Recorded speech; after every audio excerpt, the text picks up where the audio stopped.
In this episode of the Church Security Roll Call, we're going to be discussing dealing with suspicious vehicles. Stay tuned.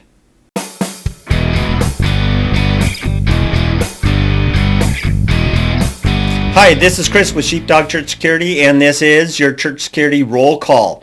Today we're going to be discussing the article, View with Suspicion, Handle with Caution. If you'd like to read that article, go to our website, sheepdogchurchsecurity.net, and look under the News tab. So let's begin in the Bible. This verse is Psalm 10, verse 8, and it reads like this. The wicked man sitteth in lurking places of the villages. In the secret places doth he murder the innocent.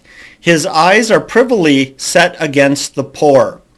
Great verse for us today because what we're talking about is simply this. Evil exists.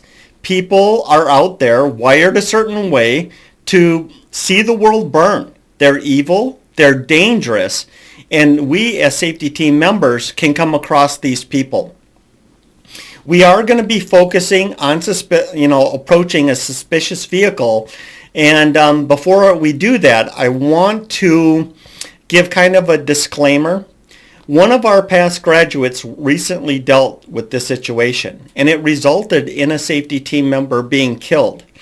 And so I want to be very cautious here. First of all, to Mr. V, is what I'll call him. He made the best decision he possibly could with the information he was collecting and what he had at that time. That's all we can really do. That's the best that any of us can hope for. You don't know what you don't know. And so you made the best decision. And the worst thing that you could do is start to second guess yourself and start to think about could've, would've, should've's. All that kind of stuff is just too dangerous for you to really focus on now.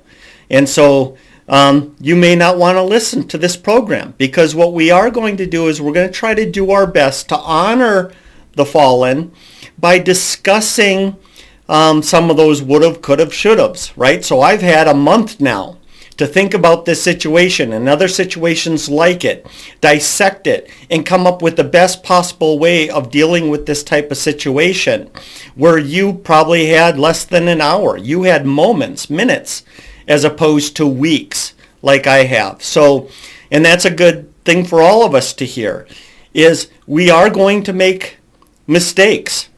And I even hate to call it a mistake. We're going to make the best decisions we possibly can based on the information that we have and the way we understand things. And then if things don't work out the way we would hope or wish that they would work out, the worst thing we can do is punish ourselves for all the information that comes in afterward.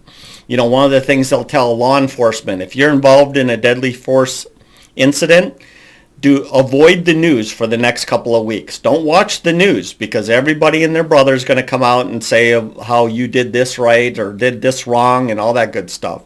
It's dangerous. But anyway, so there's my disclaimer. Same disclaimer I give to active shooter situations is we're honoring the fallen by reviewing what happened and how we might do a better job later. So let's get into the news. The first one is Cumberland County, Tennessee, February 24, 2019. A suspicious vehicle missing a license plate was found in the parking lot of the Baptist church. 911 was called. Responding deputies found out the car had been stolen in Texas. Later, they spotted a man and a woman walking along the highway, which the church was located. The couple had driven the stolen car to the church and left it there when they ran out of fuel. So here's an example of suspicious vehicle. You know, just a random vehicle in the parking lot in a place and a time you would not expect it. It's suspicious. And in this case, they called 911. Police responded, found out it was stolen, and then were able to locate the people who had stolen the vehicle. So good example. Next one, New Morgan Borough, Pennsylvania, August 6, 2022. Two security guards at a business in New Morgan Borough spotted a suspicious van just after midnight in a lot in an industrial site. They were there to stop thefts of catalytic converters from vehicles. As they approached the van, they noticed someone hiding. They stopped and one guard called police. Shots rang out and both guards were wounded, one fatally. So one of the guards died. Composite sketches of the person of interest have been made public. Okay, something's going on in the parking lot. Somebody is actually concealing themselves. One of the guards calls 911, and unfortunately the shooting starts and somebody gets wounded. All right. Brevard, I'm probably saying that wrong. North Carolina, March 14th, 2021. A church security team member found a suspicious object on the church property after a Bible study and before the worship service. Police were called and several unexploded incinerator devices were discovered. The church and all businesses in that section of downtown Brevard were evacuated. Several other devices already detonated were found in the area around other publicly accessible buildings. The suspect was arrested and charged the next day. Suspicious package. Obviously, routine patrol. It wasn't there, and now it is there. Calling it in, letting police take care of it. Holmes County, Florida, February 11, 2022. A citizen called 911 after seeing a suspicious truck parked behind a church where it was hidden from traffic on the street. Deputies found a woman under the influence of drugs. They discovered drugs and drug paraphernalia in the truck and stolen scrap metal in the bed along with tools for removing metals. She was arrested on drug charges and for theft. Lakeport, California, June 26, 2022. A suspicious device was discovered on the ground at a church in Lakeport. The police department closed off and evacuated several blocks just after noon, and the bomb squad deactivated the device. It was an explosive device with a power source and shrapnel. Later that day, a suspect was arrested. He lived across the street and had previously been arrested for passing counterfeit bills. All right, the final one. Albuquerque, New Mexico, September 24th, 2022. On a Friday night, a 61-year-old church security guard was spotted a suspicious truck on church property and went out to check on it. He took photos of the vehicle and a license plate and sent them to the security supervisor. This was his last contact. Police were called. They finally found his body in an arroyo, which is a seasonal stream channel. He had apparently been run over, then dragged to where he was found. The information he transmitted helped the police identify and arrest a 35-year-old suspect with an arrest record including assault and domestic violence. All right, before we continue, this is going to be a good program to forward your team. We really need to be talking about how we handle suspicious people, and in this case, more focused on suspicious vehicles. What do we do when we see a vehicle like this? How do we respond, and how can we keep the congregation safe, and how can we keep ourselves safe? So please share this video with your team, and then get the show notes. Drop in the comments, get the show notes, and so you'll have some talking points that you can engage your team with and really figure out what's going to work best for you and your team. All right. So cause for suspicion. So one of the things is we need to be very aware of things that are outside the norm. I like what Simon calls it. It's violations of social boundaries. Things that are out of place. They don't belong. People don't normally do these kind of things. We need to be aware of those things. Now, one of the things that we have to think about is this. In our minds, we will often, most of us, will look for reasons for why something isn't suspicious. So to give you an example, and this is kind of going to be a straw man argument, but it's August, it's 90 degrees outside, highly humid, and a guy comes walking into the church wearing an overcoat. Now, all of us know, because we're in a training environment here, that that's suspicious. Something's wrong with that. But what we don't talk about sometimes is this. Your brain will look for other reasons why this isn't suspicious. You will look at that guy in that overcoat and say, boy, That's a pretty heavy jacket for the temperature today. But maybe, and we'll start coming up with reasons why there's nothing wrong with it. Maybe he's here for a skit. Maybe he runs cold and always needs a jacket. We're going to come up with reasons why this isn't weird. And we do this all the time. I've shared with some of you about a horrible fatality traffic accident that I worked on the south end of town, where a guy hit a pedestrian late at night, or rather early in the morning. It was dark out. And he hit and killed this guy on the highway. And when he called it in, he said, "I just hit a deer, but it was wearing pants." See how his brain was trying to come up with a reason why it wasn't what he thought it was. All right, and that's the way we're wired. We're looking for reasons for why something is not suspicious, why it's not what we believe. And that's what we have to be aware of as a team. And really, I suggested you share this with your team. This is something we have to talk about, and it's something we have to talk about regularly, because we are prone to look for excuses and explanations that are less scary, and it really could cause us a lot of trouble. Now, I don't have enough insider information to know about the shooting that happened in White Settlement, but this guy came in wearing an obvious beard and wig. And while they were watching him and paying attention to him, they still did not act until he was shooting people. And so once again, we're trying to say, well, maybe it's not what we think. Maybe it's not a threat. Maybe.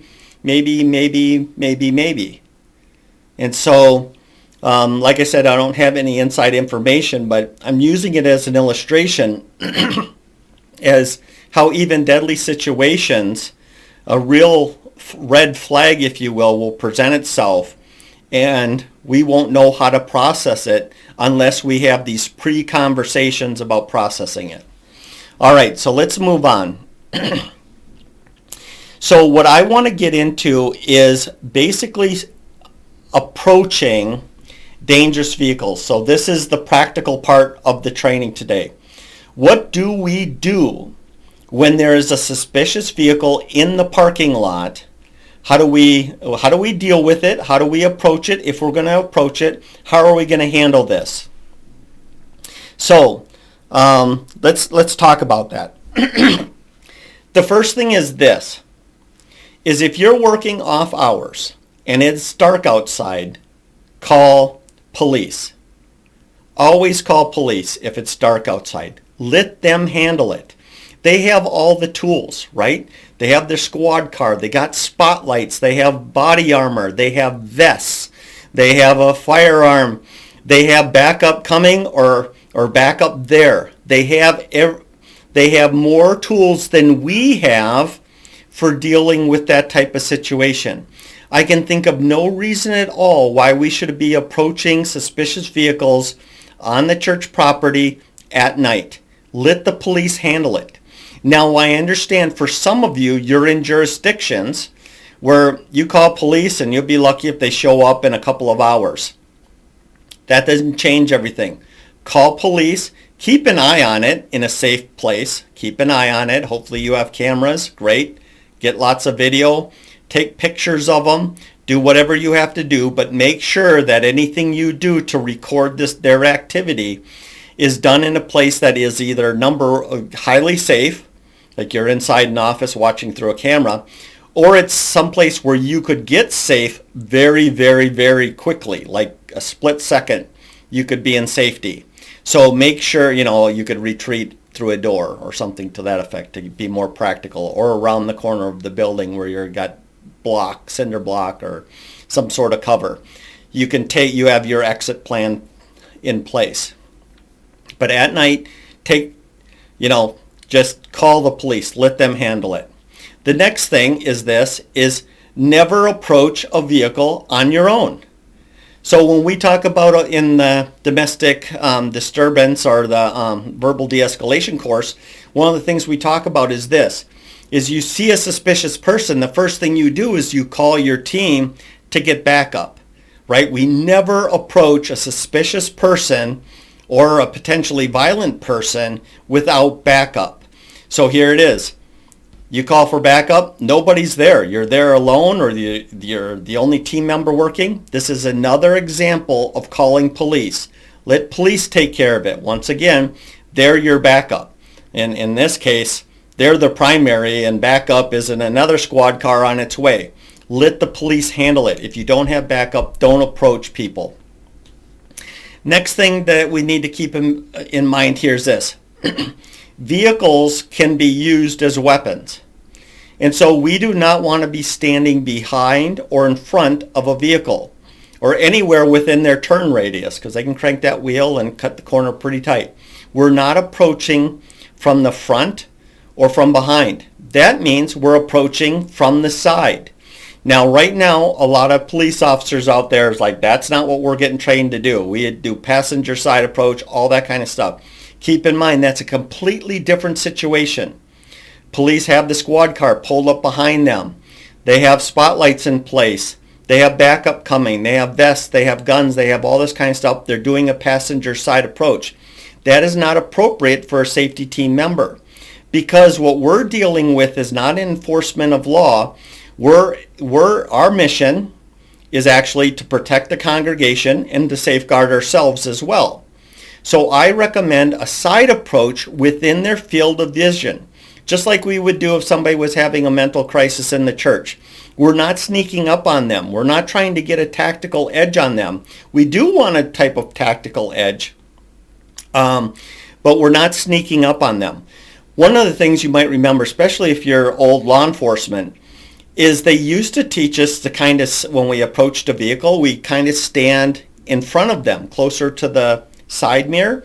And the reason we did that is because it gave you a greater view inside the vehicle, right? You had a better view from that position of what their hands were doing, their body movements, their facial expressions. You could see so much more. And the idea here is this, is that you could see what they're doing. Also, you could read their body language, their facial expressions. And if they were super high stress or in crisis or whatnot, you're going to see that. And now in our case as safety and security, if we see a lot of this movement, if we see them trying to grab a gun, we see all that kind of stuff, we're falling back and we're getting out of the area, calling police and, safeguarding ourselves and the congregation in that process. And so, all right, so we talked about dark outside, you call police. If you're alone, you call police. When you approach a vehicle, keep in mind that the vehicle can be used as a weapon and you can get run over. Bad deal. Next thing is never sneak up on somebody, because once again, our goal is not law enforcement, which is collecting evidence for a crime. Our goal is safeguarding the congregation and ourselves. Next thing, as you're approaching this vehicle, you're going to do the exact same thing you would do with somebody in crisis or having problems in the church.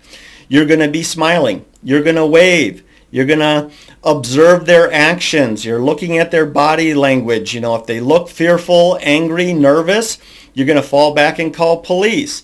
If they're motioning a lot in the car, like they're trying to hide something or they're trying to retrieve something, you're falling back and calling police. It's not worth it to get any closer. Fall back.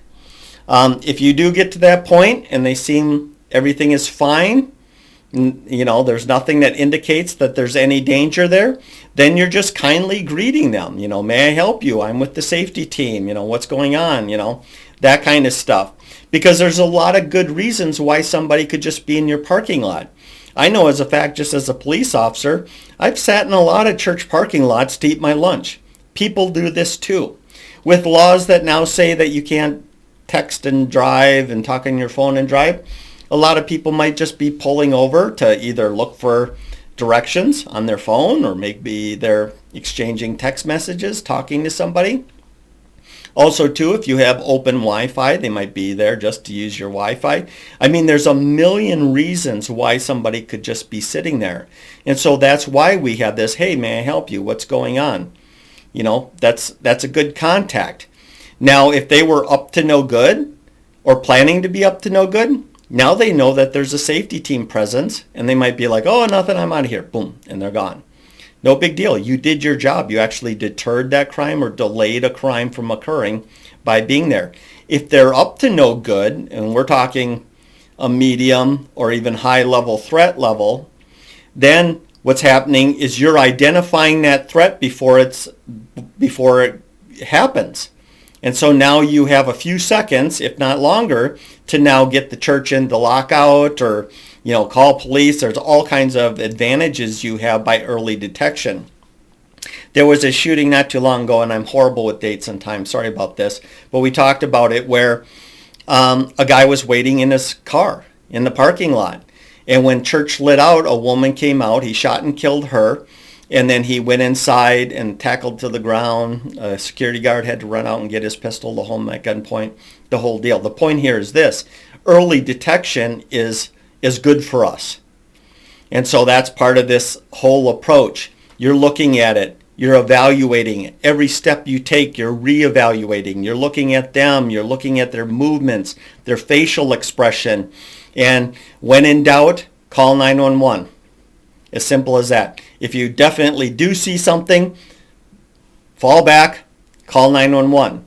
If it explodes into immediate violence, respond the way you need to respond in order to mitigate that threat, to neutralize that threat, and call police.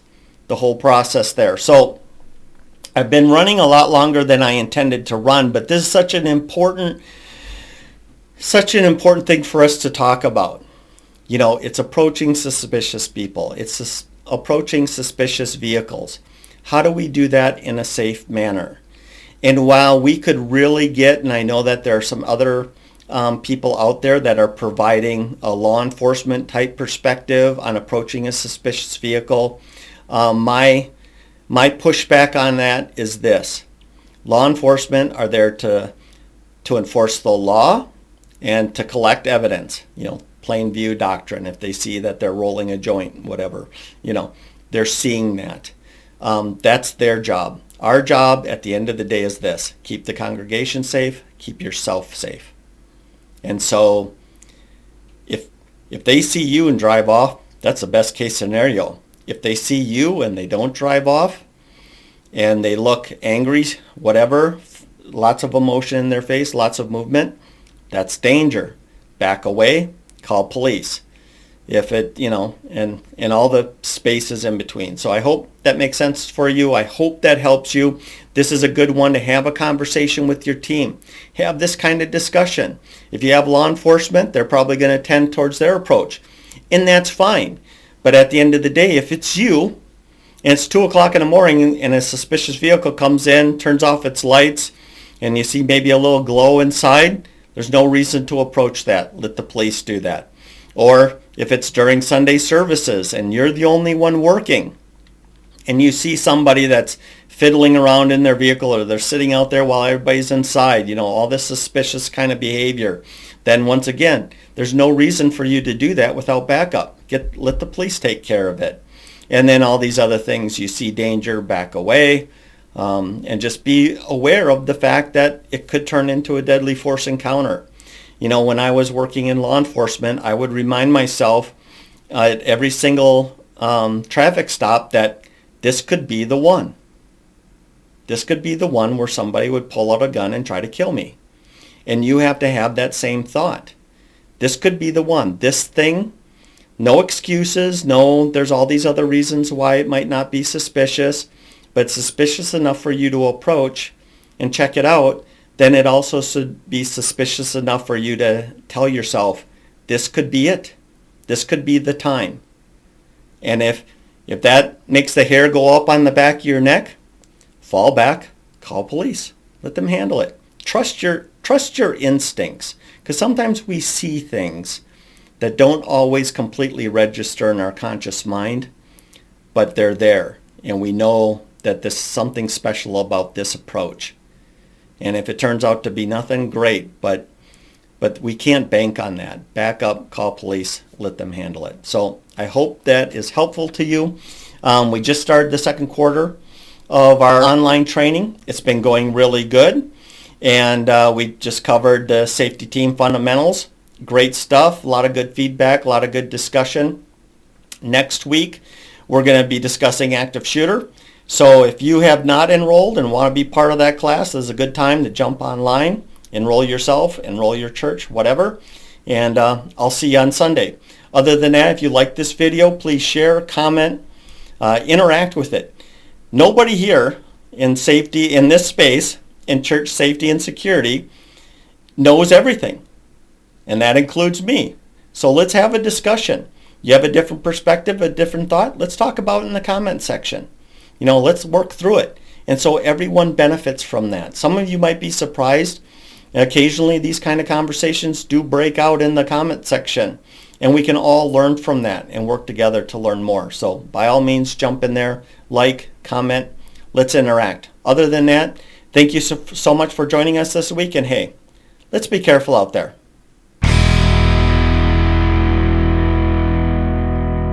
This program is made for informational purposes only and should not be taken as legal advice.